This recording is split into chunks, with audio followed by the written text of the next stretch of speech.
after we found out the seriousness of it, before I started wearing a mask, I came home. I was coughing a lot, and I didn't know I had been around nobody in particular, but I used to love to go to Sam's. I see people, meet, greet people, you shake hands, you hug each other, stuff like that.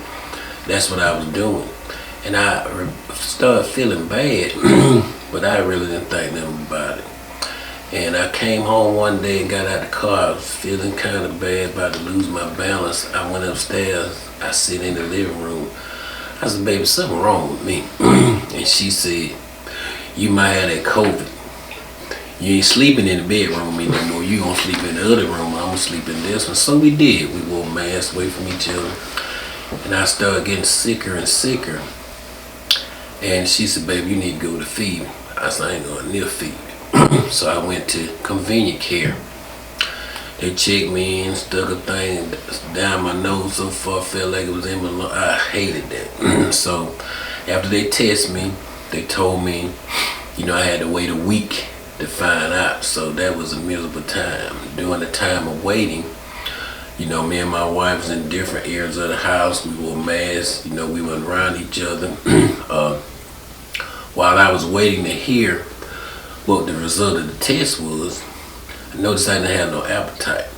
So my wife said, well, baby, eat a little grits now, just taste this. She got a mask on. I tasted it. Soon I put it in my mouth. I got a napkin, spit in it. I said, I can't eat that. She tried to bring me Boost. I sipped that. I spit it back in. I couldn't do that. And commercials were the worst thing. Because every time I saw a food commercial, it just made me sick. I couldn't hardly breathe. And when I finally got the call to let me know I was positive, I asked them what else did they have, because they gave me some antibiotics. I asked what else did they have for me, and they gave me like a Z-Pack. So I took that.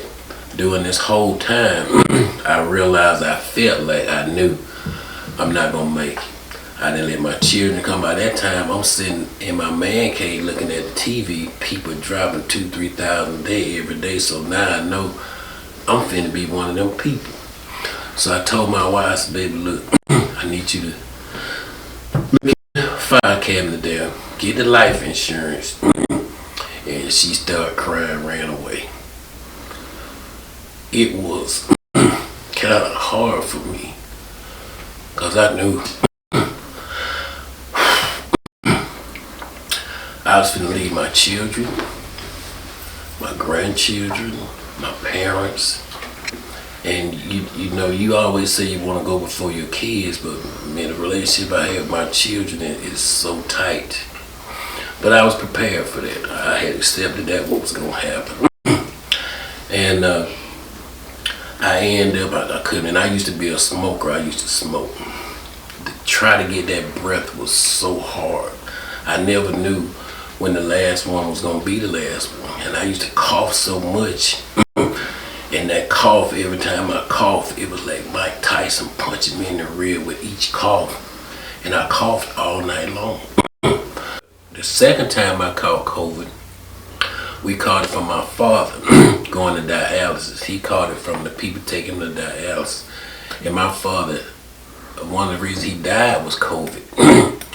So if during that time, everybody would have, talked more about wearing masks, talking about how to protect themselves, people didn't take it serious till everybody started dropping dead left and right from COVID. It actually scared everybody, And when people were shutting stuff down, I don't think people was concerned about going to work or nothing, because what good is of a job if I'm going to be dead next week?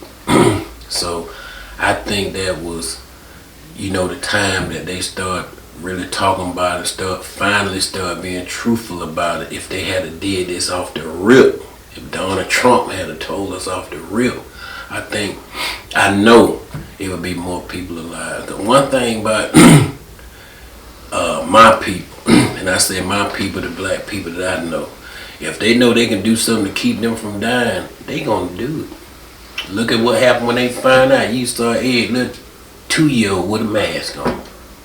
They took it serious. after they saw the facts, the proof, you can't just tell them they actually saw it.